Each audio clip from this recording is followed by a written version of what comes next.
thank God for today, the book of Genesis, chapter number 4.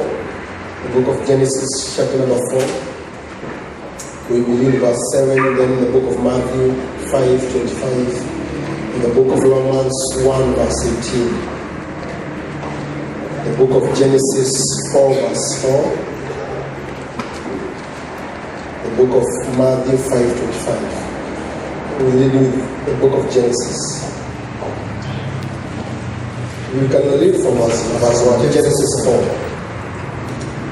If you are there to say amen.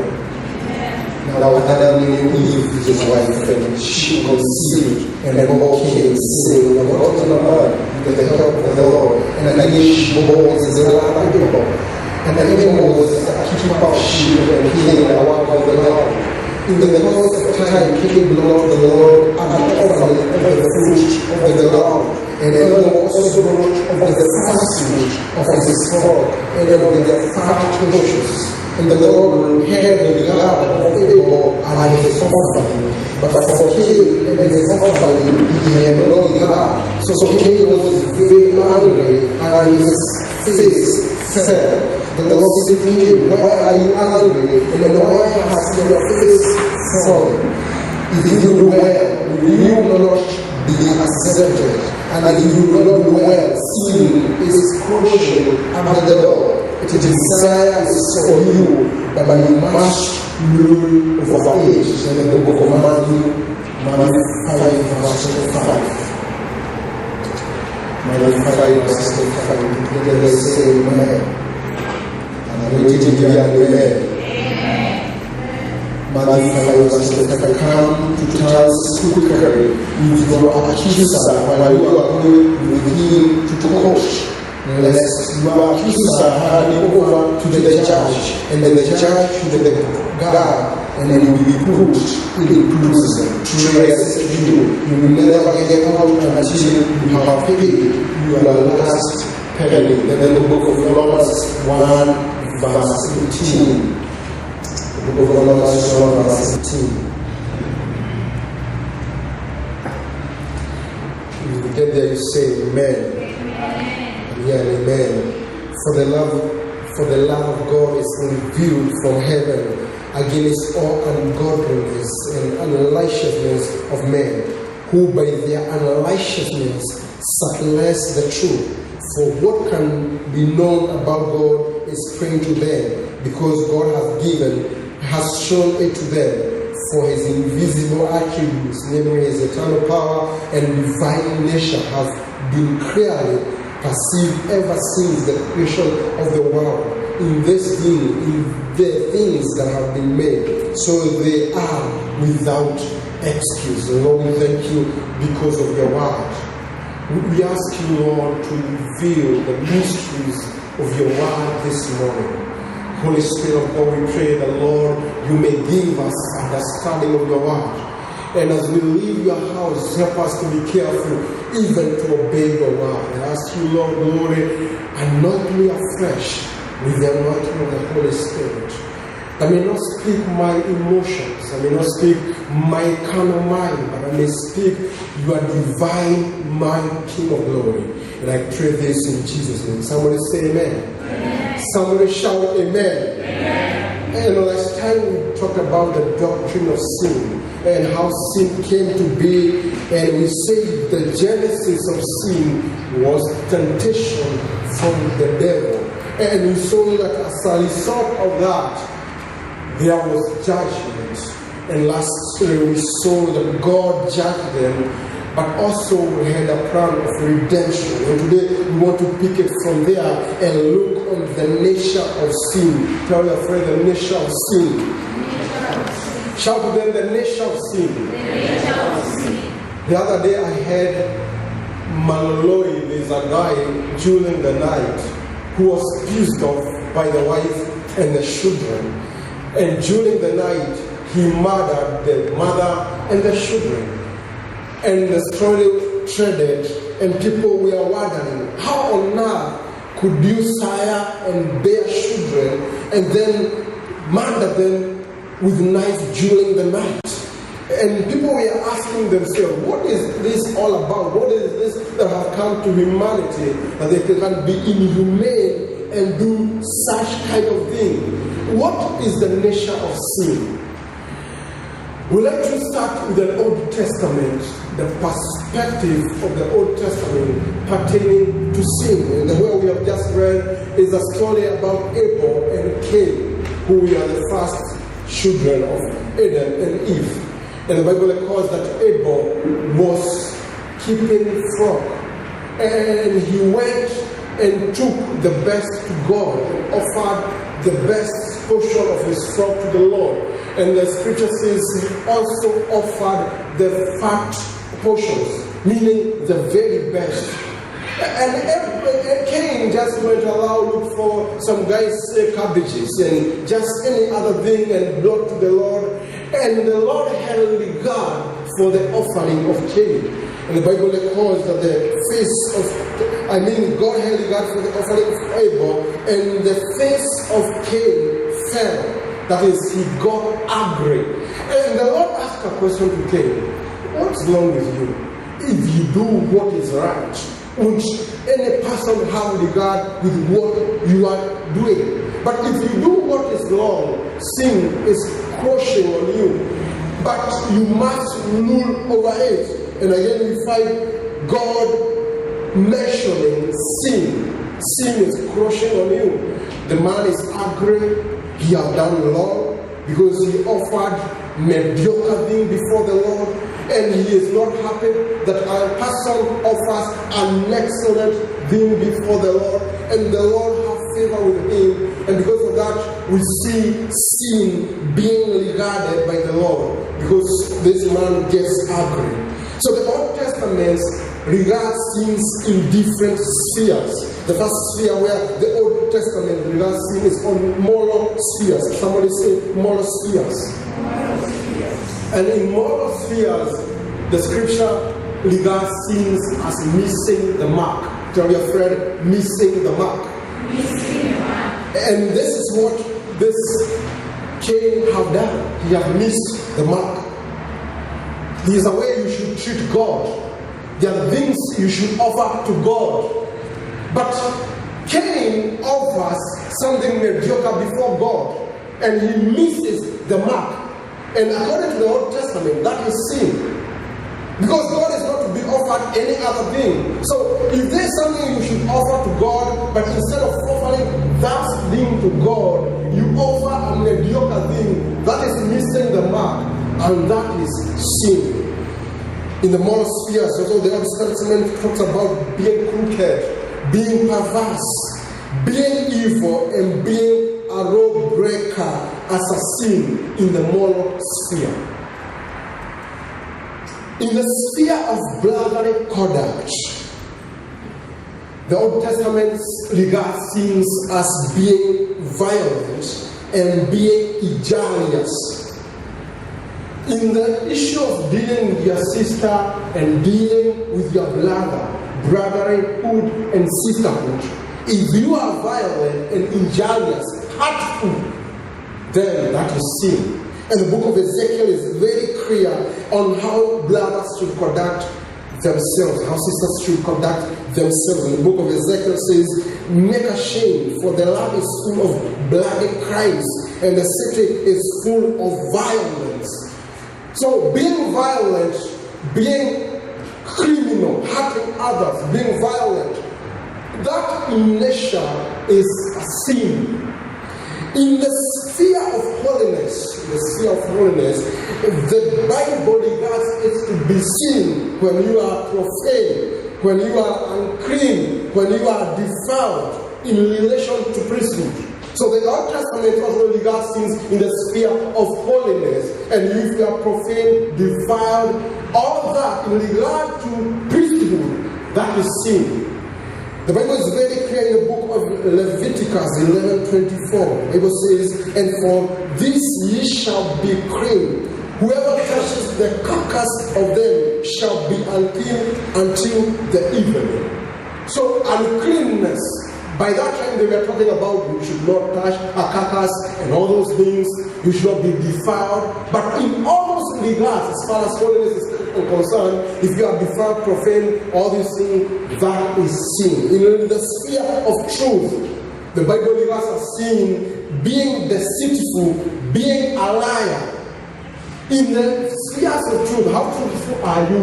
If you are a liar, deceitful, cunning, scheming, all those things, as far as the Bible is concerned, that is sin. Somebody say that is sin. That is sin. In the sphere of wisdom, the Bible regards as sin when you are wicked, when you are fool. The Bible regards that as a sin. This is very clear from the book of Proverbs 15 verse 20.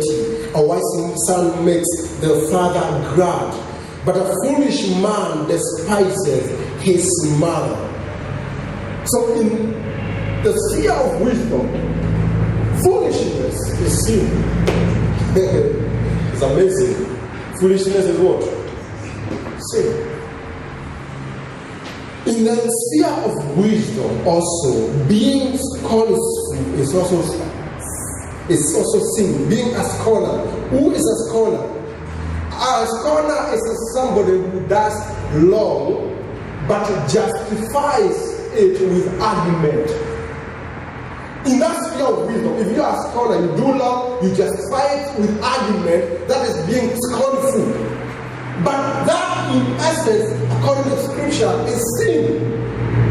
Being scornful is sin. The Bible says in the book of Psalms 1, verse 1, blessed is the man that walketh not in the counsel of the ungodly, nor standeth in the way of sinners, nor sitteth in the seat of the scornful. So in the sphere of wisdom, being scornful is sin. That is the Old Testament. And the Old Testament was just but a shadow of the things God had in mind for the full realization of the creatures He created. What about in the New Testament?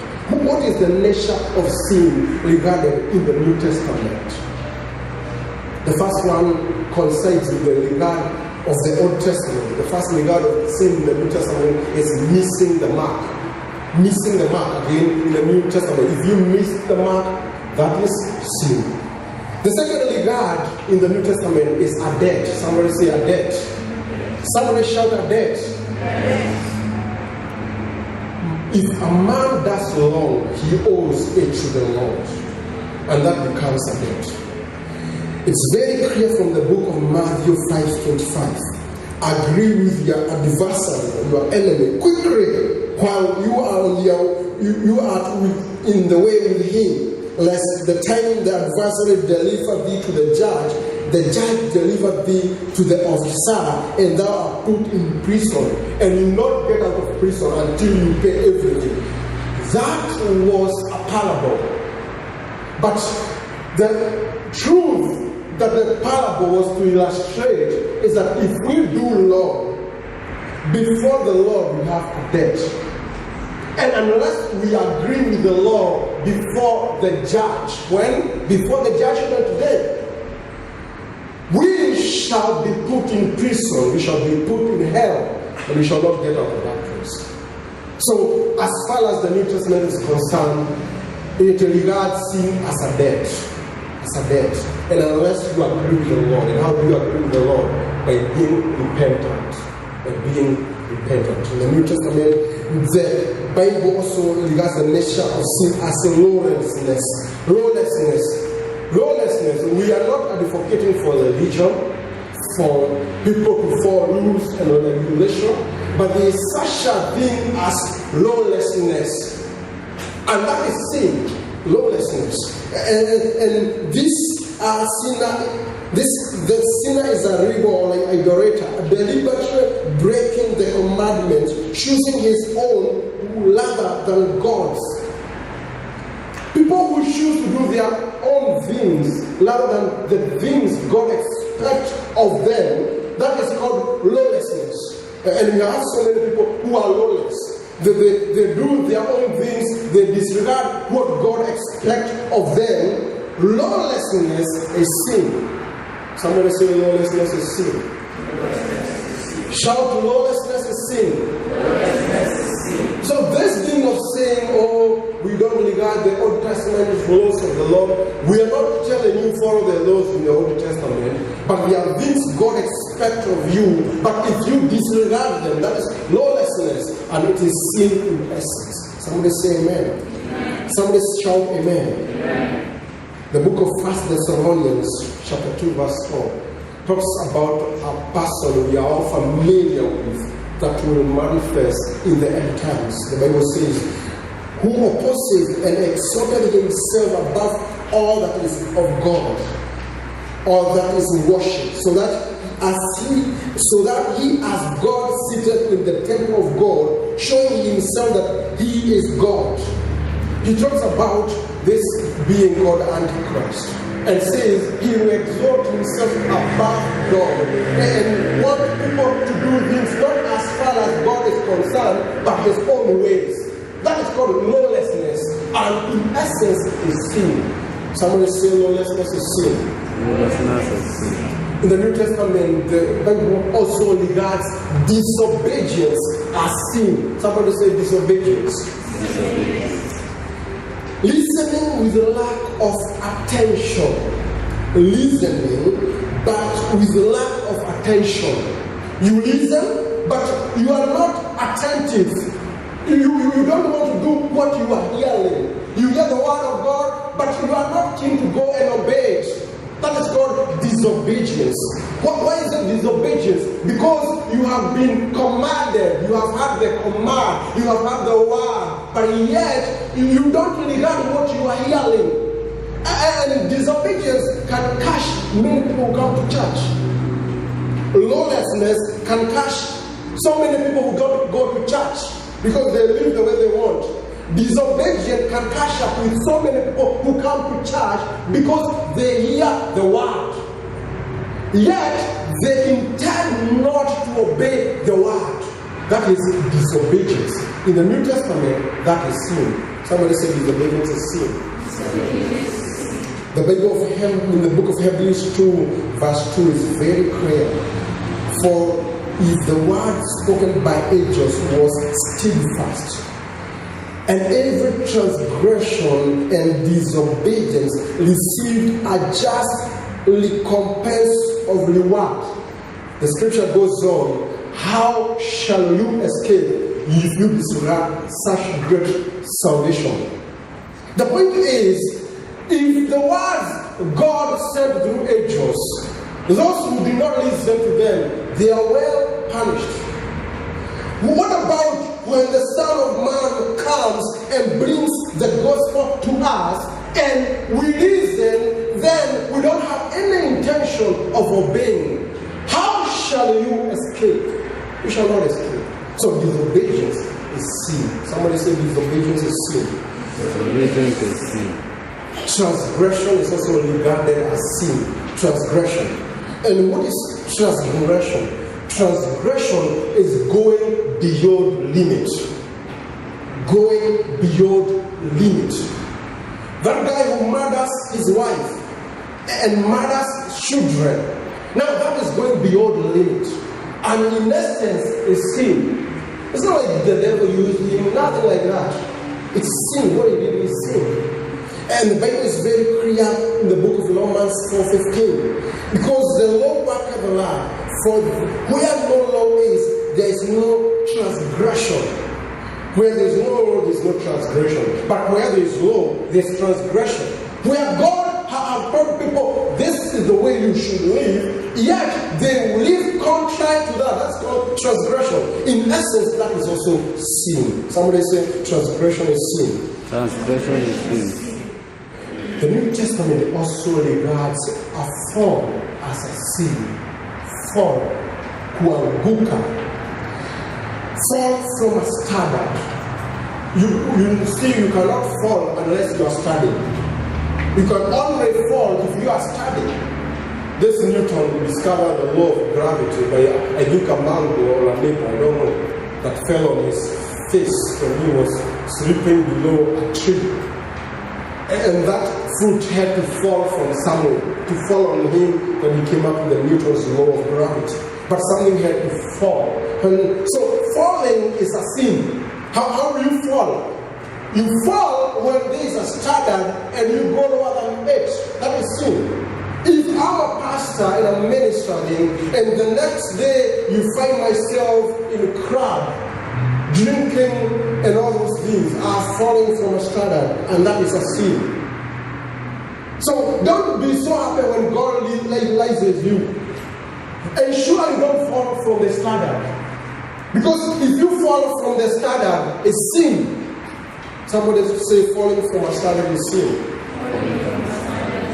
And as a minister of the Word of God, when the Lord lays up, let's not fall from the standard.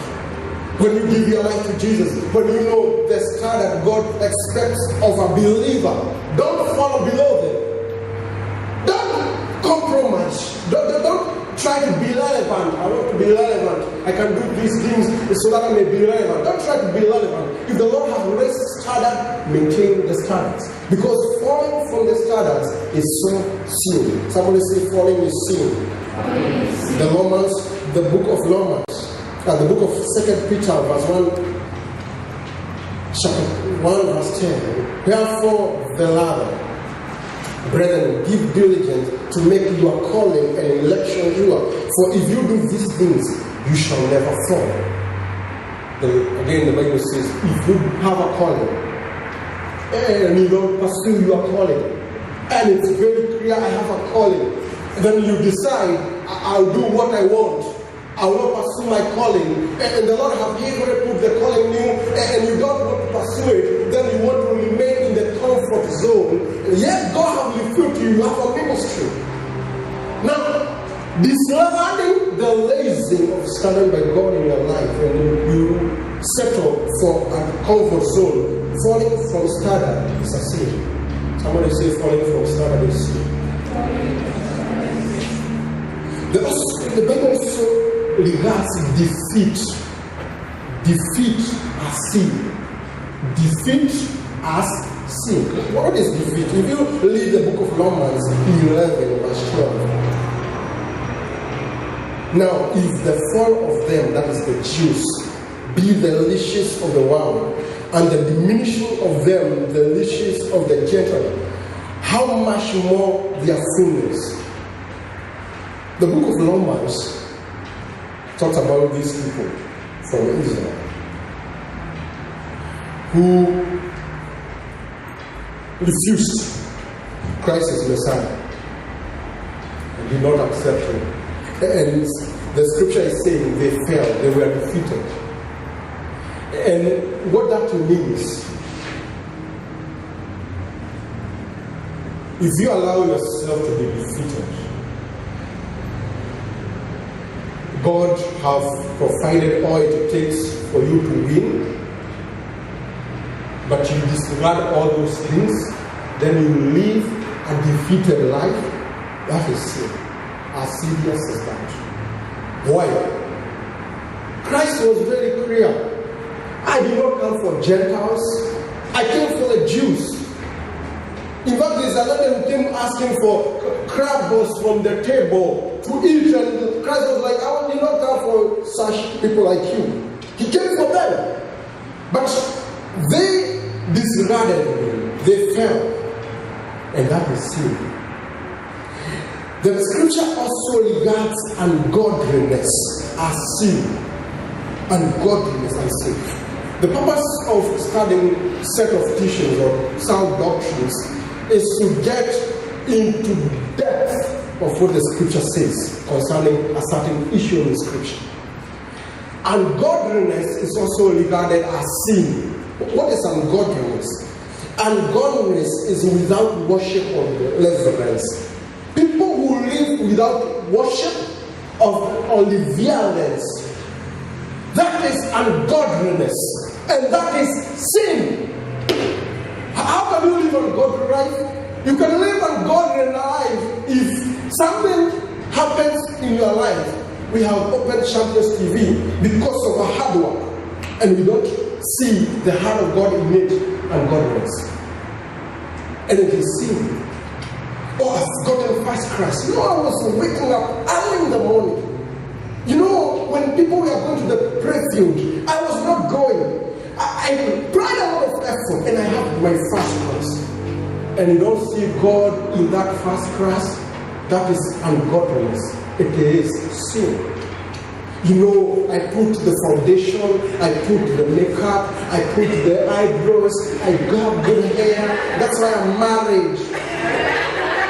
And you don't see God bringing you the husband and making up the family for you. Ungodliness, that is sin. Praise be to Jesus.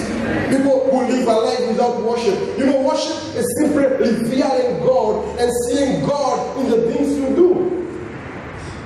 That is simply what is worship, revering God. I've gotten a car, I've gotten a company, I've gotten a house, but it's by grace of God.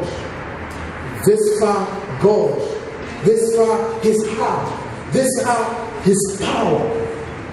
In all these things you are regarding God. But if you don't do that, ungodliness is sin. Somebody say ungodliness is sin. And last but not least, the New Testament regards Ella. Somebody say Ella. Ella. Somebody say Ella. Ella. Bible regards Ella as sin.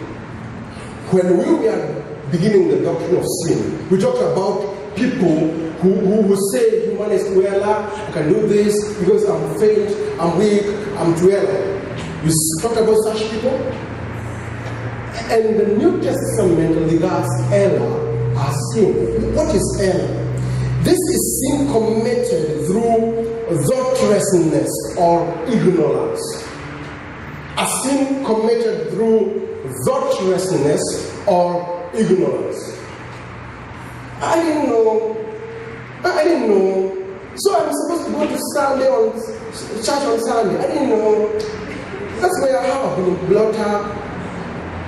You're acting out of ignorance. But as far as the scripture is concerned, Ella is sin. Somebody say Ella is sin. Ella is sin. You should read your scriptures. You should study the Bible. So that you may not do some things, yet one day you tell God, I didn't know. I gave you the scripture. Why didn't you study it? Because you are busy in Facebook. You are busy preaching. You had no time for my word.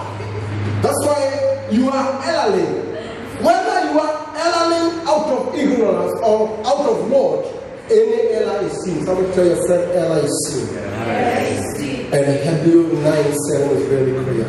But into the second, when the high priest alone once every year, not without blood which he offered for himself, but for the errors of the people. Hebrews takes us back to the Old Testament of how priests used to go to the Holy of Holies once in a year, not because of their sins, but because of the errors of the people. So if the errors of the people called for sacrifices to be made to atone them, even today, you make errors according to God is sin. Somebody say errors are sin. Errors are sin. And as believers, that is according. Study the scriptures. As believers, don't just be happy when we are telling you, you receive flag up, hey! You be married, whoa!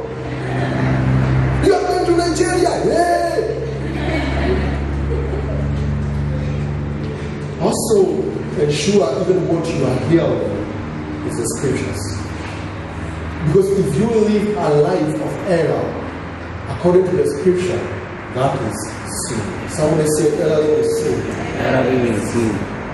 And what is the consequences of sin? I don't want to go back to that.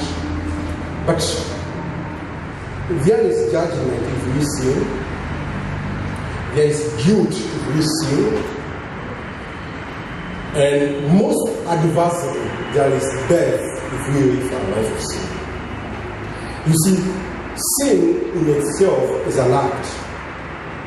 But also it can be a nation, a state. If today I do something, doing that thing is a sin. But it can become a state if I live in that mood of unrepentance and continue and deliberate sinning, it becomes a state. And the end result of that state is death. First, spiritual death. Second, physical death. And third, eternal death. And I pray that nobody who comes to church will taste eternal death. Because if we live in a sinful state, ultimately, the consequence of that is eternal death. Good news, Christ was crucified to take away the sins of men. So defeat cannot be part of us.